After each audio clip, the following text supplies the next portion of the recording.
सुप्रभात विद्यार्थियों, बाल मंदिर के इस YouTube चैनल पर मैं स्वरूप सिंह आपका हार्दिक अभिनंदन करता हूं। विद्यार्थियों, हम लगातार व्यवसाय संगठन स्वरूप कक्षा 11वीं के अध्याय 2 को पढ़ रहे थे। उसके अंदर हमने एकल व्यापार को भी पढ़ा है, हिंदू अविभाजित परिवार को पढ़ा है, या फिर हम हिंदू अविभाजित परिवार को संयुक्त परिवार भी कह सकते हैं, और साझेदारी पढ़ रहे थे। साझेदारी की सामान्य परिचय को मैंने आपको बताया कि साझेदारी किसके मध्य होती है, और साझेदारी अधिनियम 1932 के तहत ये लागू हुई, और साझेदारी अवैध कैसे हो सकती है, और साझेदारी के कुछ लक्षणों के बारे में मैंने बात की थी। और आज जो हमारा ये लेक्चर है, इस साझेदारी के लक्षणों की व्याख्या करेगा। किस प्रकार साझेदारी जो लक्षण है उसकी हम व्याख्या करेंगे। लक्षणों की व्याख्या, हम लक्षणों की व्याख्या को समझेंगे। जो पहला बिंदु आज हमारा है, स्थापना, देयता, जोखिम को वहन करना। लक्षणों के अंदर स्थापना यानी कि साझेदारी के लक्षण के अंदर निहित होता है, उसके कैरेक्टरिस्टिक्स के अंदर निहित होता है कि इसके लक्षण क्या है, इसकी लक्षण में इसकी स्थापना कैसे हुई। साझेदारी की स्थापना साझेदारी अधिनियम 1932 के तहत इसकी स्थापना हुई, और फिर ये कैसे निरंतर रूप से चली उसके बारे में हम अब बात करेंगे कि साझेदारी का स्वरूप कैसे बना। स्थापना, साझेदारी का स्वरूप है उसका पूरा ढांचा। साझेदारी का स्वरूप, स्थापना के अंदर हम तमाम प्रकार की यही बातें करेंगे कि साझेदारी का स्वरूप कैसे निहित हुआ। साझेदारी का स्वरूप का मतलब है साझेदारी कैसे बनी, हम साझेदारी का पूरा स्ट्रक्चर ढांचा कैसे खड़ा करें। तो ढांचा खड़ा करने के लिए साझेदारी अधिनियम 1932 के द्वारा ये लागू हुई। इसका अस्तित्व कैसे है, अस्तित्व का मतलब है कि कैसे बनी हुई है। ये कानून की वैधानिक औपचारिकताओं को पूरा करने के बाद इसका ये अस्तित्व में आती है। हमें कानून की वैधानिकता करनी पड़ती है।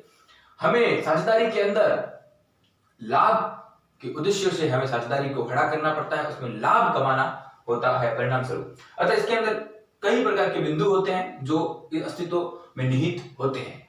हम कानून की समझौतों के परिणाम स्वरूप हम इसकी स्थापना करते हैं। कानून के अंदर एक समझौता होता है, उसके परिणाम स्वरूप उभर कर सामने आती है, और उसमें कई प्रकार के बिंदु होते हैं। उस बिंदुओं में तमाम प्रकार की बातें निहित होती है कि साझेदारों में किस प्रकार का संबंध होगा, साझेदारों में लाभ हानि को किस प्रकार से बांटा जाएगा, किस तय अनुपात में बांटा जाएगा, तो साझेदारी की स्थापना होगी और वो अस्तित्व में आएगी। इस प्रकार साझेदारी का ढांचा तैयार होता है, उसका तात्पर्य ही स्थापना है, और स्थापना साझेदारी का एक लक्षण होता है। गौर करें, अब एक एक बिंदु को हम पढ़ने का प्रयास करेंगे। देखो विद्यार्थियों, मैंने इनको शॉर्ट नोट्स के तरीके से आपको समझाने का प्रयास किया, और आप इसे इस प्रकार से लिखकर इसकी व्याख्या कर सकते हैं। देखो, स्थापना, साझेदारी का स्वरूप कैसे निहित होता है। साझेदारी का स्वरूप यानी कि साझेदारी कैसे उभर कर सामने आती है। तो साझेदारी अधिनियम 1932 लागू हुआ, और साझेदारी अधिनियम 1932 कहता है कि साझेदारी अपने आप में निहित होती है और वो स्थापित होती है। इसका अस्तित्व, ये अस्तित्व में कैसे रहती है, अस्तित्व यानी कि इन भविष्य के अंदर ये कैसे बनी रहती है। तो अस्तित्व के लिए इसमें कानूनी समझौतों के परिणाम स्वरूप इसका अस्तित्व आता है। तमाम प्रकार के ऐसे कानूनी समझौते होते हैं, विधान के अंदर निहित होते हैं। उन समझौतों के अंदर ये साझेदारी बनती है, और कानूनी समझौतों के परिणाम स्वरूप उसके परिणाम में उसका रिजल्ट क्या आता है, उसके परिणाम स्वरूप का साझेदारी अस्तित्व में आती है। अतः इसके अंदर कुछ बातें या बिंदु तय होते हैं। वो बिंदु क्या होते हैं, उस अस्तित्व के दौरान बिंदु ये तय होते हैं कि साझेदारों में संबंध कैसे हो, साझेदारों में संबंध हो, परस्पर एक दूसरे से कार्य करें, सब एक के लिए कार्य करें, एक सबके लिए कार्य करें की भावना निहित हो, साझेदारों में संबंध हो। लाभ हानि का बंटवारा, लाभ होगा, व्यवसाय करेंगे तो लाभ होगा, और तमाम प्रकार इस व्यवसाय के अंदर कभी कभी हानि भी होगी। तो लाभों का बंटवारा किस अनुपात में किया जाए, और साझेदार किस अनुपात में पूंजी को लाते हैं। विद्यार्थियों, जहां तक मैं समझता हूं, जहां तक एक ही बात निश्चित है कि साझेदारी आपकी कक्षा 12वीं में बहुत इंपॉर्टेंट रोल निभाएगी। कम से कम 16, 20, 25 अंकों की साझेदारी रहती है, और इसकी अब आप थ्योरी पोर्शन भी अगर अच्छा कर लेते हैं, न्यूमेरिकल क्वेश्चन हमें करना ही है, और थ्योरी पोर्शन भी आप अच्छा कर लेते हैं तो भी आप अच्छे नंबर पा सकते हैं। यहाँ तक कि जूनियर अकाउंटेंट की भर्ती, या फिर आप फर्स्ट ग्रेड लेक्चरर भी बनते हैं, तो उसमें भी साझेदारी का पोर्शन बहुत रहता है। इसलिए साझेदारी को बारीकी से समझने का प्रयास करें। लाभ हानि का बंटवारा होता है, और व्यवसाय के संचालन का इसके अंदर तरीका होता है कि व्यवसाय का संचालन किस प्रकार किया जाएगा, व्यवसाय को किस प्रकार हम आगे बढ़ाएंगे। व्यवसाय में तमाम प्रकार की वो बातें जो संचालन के लिए, व्यवसाय को चलाने के लिए, उन तमाम बातों का इसमें निहित होती है, तभी ये साझेदारी का समझौता कानूनी परिणाम स्वरूप होता है। एक महत्वपूर्ण बात है कि व्यवसाय वैधानिक हो तथा उद्देश्य लाभ कमाना हो। इसका उद्देश्य यूं नहीं है कि को दो व्यक्ति मिलकर तो धर्मार्थ सेवा के अंदर कुछ चंदा बांट रहे हैं या फिर चंदा ले रहे हैं, ये एक साझेदारी नहीं है। उनका उद्देश्य प्रमुख रूप से लाभ कमाना हो और व्यवसाय वैधानिक रूप से हो। विधान के अंदर या राज्य सरकार के द्वारा, केंद्र सरकार के द्वारा कुछ नियम बने होते हैं, उन नियम के अनुसार चलकर तो साझेदारी हो, विधान के अंदर हो, वैधानिक हो, उसमें इलीगल कार्य ना हो। तमाम प्रकार के दो साझेदार मिलकर बखूबी रूप से अपने व्यवसाय को आगे बढ़ाने के लिए चोरियां कर रहे हैं, ये एक साझेदारी नहीं है, ये वैधानिक साझेदारी नहीं है। वैधानिक साझेदारी के अंदर तय अनुपात के अंदर लाभों को बांटा जाएगा और वो वैधानिक व्यवसाय होना जरूरी है। दो व्यक्ति अगर धर्मार्थ सेवा के लिए एकजुट होते हैं तो ये एक साझेदारी नहीं है। दो व्यक्ति किसी धर्म, जैसे कि आप देखते हैं कि यार गौशाला के अंदर दो व्यक्ति मिलकर कोई कार्य करते हैं, उनके लिए पैसा जुटाते हैं और गौओं की सेवा करते हैं, तो ये एक साझेदारी नहीं कहलाएगी। साझेदारी में धन कमाना हमारा मेन उद्देश्य होना चाहिए, लाभ कमाना हमारा मेन उद्देश्य होना चाहिए। इस प्रकार स्थापना कैसे होती है, साझेदारी स्वरूप कैसे बनता है। साझेदारी अधिनियम 1932 के तहत अस्तित्व, कानूनी औपचारिकताओं के परिणाम स्वरूप उसका अस्तित्व आता है। उसमें निम्न बिंदु इसके अंदर निहित होते हैं कि साझेदारों के बीच में संबंध कैसा हो, साझेदारी में लाभ हानि के बंटवारे का अनुपात तय होना चाहिए और साझेदारी के संचालन का तरीका, व्यवसाय किस प्रकार चलेगा उसका तरीका। इंपॉर्टेंट बात, मुख्य रूप से गौर करें, इसे नोट कर ले। यहाँ इंपॉर्टेंट एंड महत्वपूर्ण बात यह है कि व्यवसाय वैधानिक हो तथा उद्देश्य लाभ कमाना हो। दो साझेदार मिलकर किसी धर्मार्थ सेवा के लिए जुट जाते हैं, वो एक साझेदारी नहीं कहलाती। अगला बिंदु है देयता। विद्यार्थी, देयता से मतलब है लायबिलिटीज, हमारा कोई उत्तरदायित्व। अब साझेदार जो मिलकर व्यवसाय करते हैं या फिर अपनी तय अनुपात के अंदर पूंजी लाते हैं और लाभों को बांटते हैं और व्यवसाय को चलाने के लिए तमाम प्रकार के साहूकारों से या बैंकों से लोन लेते हैं, ऋण लेते हैं, अब उनका वो किस प्रकार से उन्हें चुकाएंगे। तो साझेदारी अधिनियम 1932 कहता है कि जो साझेदार होते हैं उनका जो दायित्व होता है अपने व्यवसाय के प्रति वो असीमित होता है, क्योंकि सब अपना मिलकर कार्य करेंगे तो उनका दायित्व सीमित नहीं असीमित होता है, क्योंकि उनकी खुद की वो साझेदारी होती है। जिस प्रकार एकल व्यापार के अंदर एक व्यापारी व्यापार करता है तो उसके भी दायित्व असीमित होते हैं। दिमाग के अंदर गौर करें, यहाँ भी असीमित दायित्व होंगे। अगर व्यवसाय के अंदर उन्होंने व्यवसाय में लोन लिया है और व्यवसाय के पास इतनी परिसंपत्ति या संपत्ति नहीं है लोन चुकाने की, तो साझेदार व्यक्तिगत रूप से अपनी संपत्ति से या फिर मिलकर अपनी संपत्ति से या फिर व्यवसाय की संपत्ति तो है ही नहीं, तो व्यक्तिगत रूप से अपनी संपत्ति से या फिर मिलकर अपनी संपत्तियों से उस व्यवसाय के लोन को चुकाया करेंगे, जो लोन बकाया है उन्हें भुगतान करेंगे। इसलिए उनकी दायित्व असीमित दायित्व निहित रहता है। गौर करें, समझने का प्रयास करें। साझेदारों का दायित्व असीमित होता है। मैंने आपको पहले ही बताया कि साझेदारों का इसमें दायित्व कैसा होता है, असीमित होता है, क्योंकि साझेदारी के अंदर साझेदार प्रत्यक्ष रूप से अपने पूंजी लाते हैं और वो पूंजी लाते हैं और फिर उनका लाभों में अनुपात तय होता है, और उनका दायित्व उसके अंदर असीमित रहता है। तमाम प्रकार के दायित्वों के लिए खुद ही उत्तरदायी होते हैं।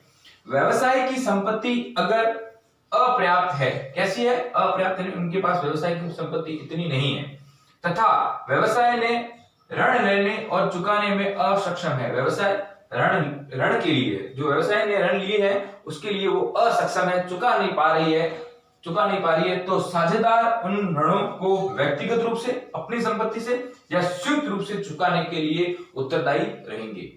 उन्होंने एक लोन लिया है, अब वो लोन नहीं चुका पा रहे हैं क्योंकि व्यवसाय के पास इतनी परिसंपत्तियां नहीं है, तो उन संपत्तियों के माध्यम से वो लोन अगर नहीं चुका पा रहे हैं तो साझेदार अपनी व्यक्तिगत संपत्ति से या फिर संयुक्त रूप से उन लोनों को चुकाएंगे और अपनी जो भी लेनदारियां हैं उन्हें चुकाने का प्रयास करेंगे और तमाम प्रकार की अपनी देनदारियां देंगे और वो ऐसे दायित्वों को निभाएंगे। गौर करें, देयता से हमारा ये तात्पर्य।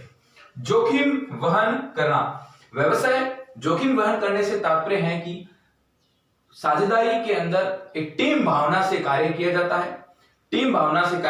जब व्यवसाय का संचालन होता है तो जोखिम तो अनिश्चित है, कभी भी किसी व्यवसाय के अंदर जोखिम हो सकता है, तो साझेदार मिलकर इस जोखिमों को वहन करते हैं।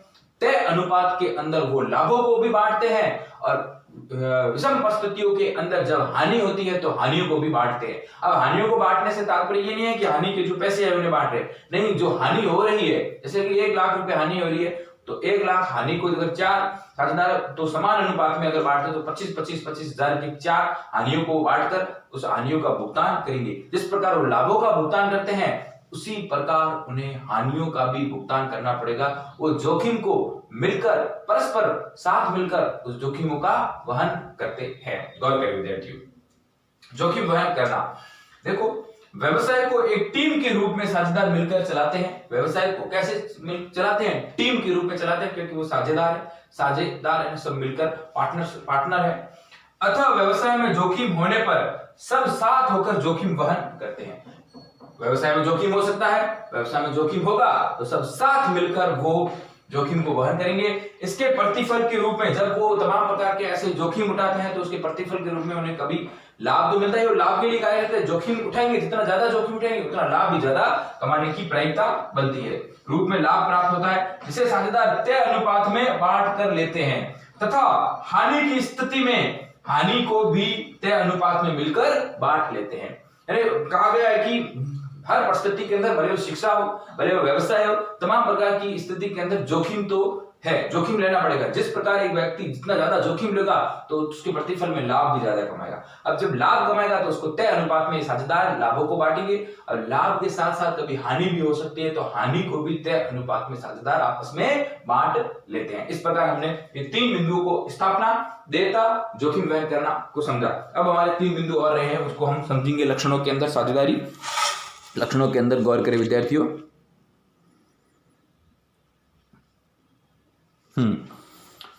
निर्णय लेना एवं नियंत्रण। अब निर्णय इसके अंदर कौन लेगा और नियंत्रण कैसे किए जाएंगे? निर्णय स्वाभाविक सी बात है, निर्णय तमाम प्रकार के जो साझेदार है वो ही निर्णय लेंगे साझेदारी को चलाने के लिए, बशर्ते सबकी सहमति होनी चाहिए। सब मिलकर एक किसी व्यवसाय को चलाने के लिए, जैसे 2-3 साझेदार मिलकर साझेदारी कर रहे हैं, उन्होंने बोला आज हम, जैसे कि उन्होंने फटाकों की दुकान का लाइसेंस लिया, अब उन साझेदारों ने तय अनुपात के अंदर बोल दिया कि आज हम 2 लाख के फटाके न लाकर 4 लाख के फटाके लाएंगे और बेचेंगे। एक साझेदार ने बोला नहीं 4 लाख के फटाके नहीं लाएंगे, कोविड-19 के तहत फटाकों पर प्रतिबंध है और लोगों में इतनी ज्यादा रुझान नहीं होगा। तो 2 साझेदारों ने जो बहुमत से बात की, उनकी बात को माना जाएगा और निर्णय लिया जाएगा। फिर वो जो फटाके 4 लाख के ला रहे थे, 2 लाख के भी ला रहे थे, वो ना लाकर सिर्फ 50,000 के फटाके लेके आए जा रहे हैं, क्योंकि इस बार इतना रुझान नहीं रहेगा लोगों में फटाके खरीदने का। तो इस प्रकार जब ये बात अगर होती है तो निर्णय लेना उन साझेदारों में सहमति से होनी चाहिए निर्णय, और नियंत्रण भी तमाम प्रकार के साझेदार ही करते हैं। गौर करें विद्यार्थियों, निर्णय लेना और नियंत्रण। व्यवसाय के कार्यों को के संबंध में साझेदार आपस सहमति के अनुसार व्यवसाय के संबंध में जो भी कार्य, जिस प्रकार मैंने फटाकों की बात की है, ये भी व्यवसाय के अंदर जो साझेदारी निभा रहे हैं उनके संबंध में ही बात हो रही है। साझेदार आपस में सहमति से के अनुसार निर्णय मिलकर लेते हैं, उनकी सहमति जरूरी है। साझेदारी फर्म के प्रबंधन में भी सभी साझेदारों का योगदान रहता है। साझेदारी के प्रबंधन, अब मैनेजमेंट, अब किस प्रकार हमें उसमें मैनेजमेंट करना है, किस प्रकार हमें निर्णय लेने हैं, किस प्रकार अपने कला के अनुसार कार्य करना है और उन कार्यों को सोपान देना है, प्रबंध करना है, उस पर कैसी तकनीकों को अपनाना है, मैनेजमेंट। हम ये कक्षा 12वीं के अंदर इसका पूरा 3 चैप्टर चलते हैं, इसके बारे में हम कक्षा 12वीं में बात करेंगे कि प्रबंध कैसे किया जाता है। तमाम प्रकार की अगर हम बात करें तो अगर कोविड-19 के तहत आपको घर बैठे पढ़ाया जा रहा है, ये भी एक मैनेजमेंट है संस्था की तरफ से। प्रबंधन से सभी का योगदान रहता है। साझेदारी फर्म में जो भी प्रबंधन किया जाता है, मैनेजमेंट किया जाता है, किस प्रकार कार्य को करना है, किस प्रकार योजनाओं को लागू करना है, किस प्रकार कर्मचारियों को भत्ता देना है, किस प्रकार कर्मचारी को लाना है, कर्मचारी को बाहर निकालना है, तमाम प्रकार की जो गतिविधियां, कार्यविधि होती है, क्रिया विधि होती है, वो मैनेजमेंट कहलाती है और उसमें इनका योगदान पूरा रहता है और इसका नियंत्रण भी रहता है। निरंतरता, विद्यार्थियों साझेदारी की निरंतरता की अगर हम बात करें तो साझेदारी निरंतरता ज्यादा देर तक नहीं चल पाती है, फिर एक नया समझौता बनाना पड़ता है, नए समझौतों के अनुसार वापस साझेदारी की निरंतरता बन सकती है।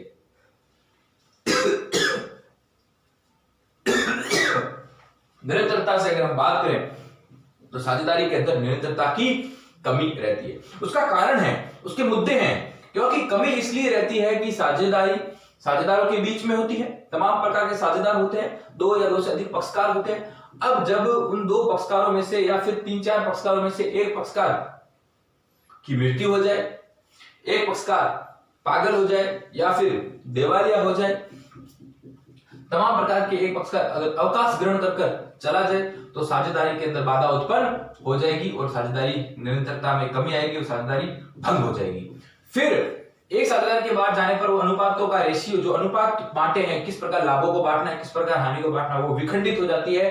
फिर नया समझौता करना पड़ता है। नया समझौता कर हम साझेदारी की निरंतरता को आगे बढ़ा सकते हैं। गौर करें विद्यार्थियों, निरंतरता की कमी होती है इस व्यवसाय के अंदर, साझेदारी के अंदर।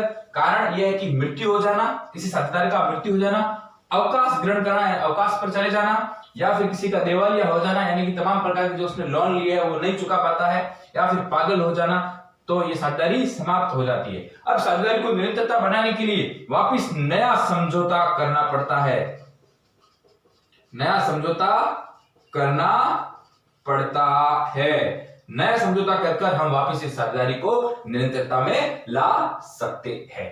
अब है सदस्यता।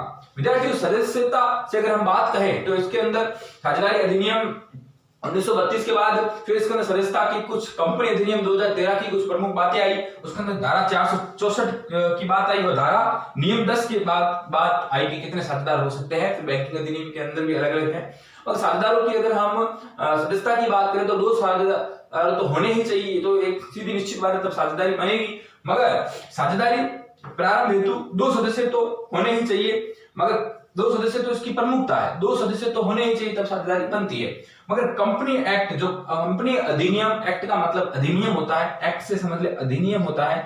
कंपनी अधिनियम जो 1956 था वो बदलकर कंपनी अधिनियम 2013 आगे हम कंपनी की बात करेंगे। कंपनी अधिनियम 2013 की जो धारा 464 क्या है, 4 बीच में 6, 464 ये कहती है कि जो साझेदारी एक फर्म बनती है, जो साझेदारी की फर्म का पंजीकरण होता है, बड़ी फर्में बनती है साझेदारों की मिलकर, उसमें मैक्सिमम मेंबर कितने हो सकते हैं, मैक्सिमम मैंने अधिकतम 100 मेंबर हो सकते हैं। साझेदारी जब फर्म बनती है, बड़ी फर्में बनती है, तो साझेदारी फर्म के अंदर मैक्सिमम मेंबर 100 हो सकते हैं। कंपनी अधिनियम 2013 की धारा 464 कहती है, दिमाग के अंदर सेट कर ले। कंपनी विविध नियम, कंपनी के एक और भी अलग अलग नियम है, मिसलेनियस नियम है और भी एक्स्ट्रा एडिशनल नियम है। उसके अंदर 2014 के नियम 10, कंपनी के विविध नियमों के अंदर 2014 की बात हो रही है। उसके अंदर नियम 10 के अंदर वर्तमान में साझेदारी संगठन में मैक्सिमम 50 सदस्यों की बात होती है। वर्तमान में मैक्सिमम कितने सदस्य होने चाहिए, कंपनी विविध नियम 2014 की धारा 10 के तहत अधिकतम 50 सदस्य हो जाने चाहिए। इस प्रकार विद्यार्थियों हमने साझेदारी के लक्षणों को पढ़ा। अब साझेदारी के गुणों को और साझेदारों के प्रकार, ये जो प्रकरण है बहुत लंबा चलेगा, क्योंकि कक्षा 12वीं के लिए भी उपयोगी है, यहाँ तक कि विभिन्न प्रतियोगिताओं परीक्षाओं के लिए भी उपयोगी है। ये निरंतर चलता जाएगा। इसकी निरंतरता, यहाँ तो इसकी निरंतरता कम है विद्यार्थी, गौर करें, मगर इसकी निरंतरता परीक्षाओं के दृष्टिकोण से बहुत बड़ी निरंतरता चलती जाती है विद्यार्थियों। हमें इनके साथ समझौते करने पड़ते हैं, इसे याद रखना पड़ता है। इसके ट्रिक्स और टैक्स मैजिकल फंडों के द्वारा हमें इन्हें याद रखना पड़ता है। मैं विद्यार्थियों ऑफलाइन क्लासेस के अंदर तमाम प्रकार के ऐसे मैजिकल फंडे आपके दिमाग के अंदर सेट करूंगा और आपको याद करवाने के कुछ तरीके बताऊंगा, लिखने के कुछ तरीके बताऊंगा। ऑनलाइन क्लासेस में लिखने के तरीके नहीं बताए जा सकते, ऑफलाइन क्लासेस में पूरी कोशिश करूंगा किस प्रकार आपको याद रखना है, दिमाग के अंदर सेट रखना है। धन्यवाद विद्यार्थियों।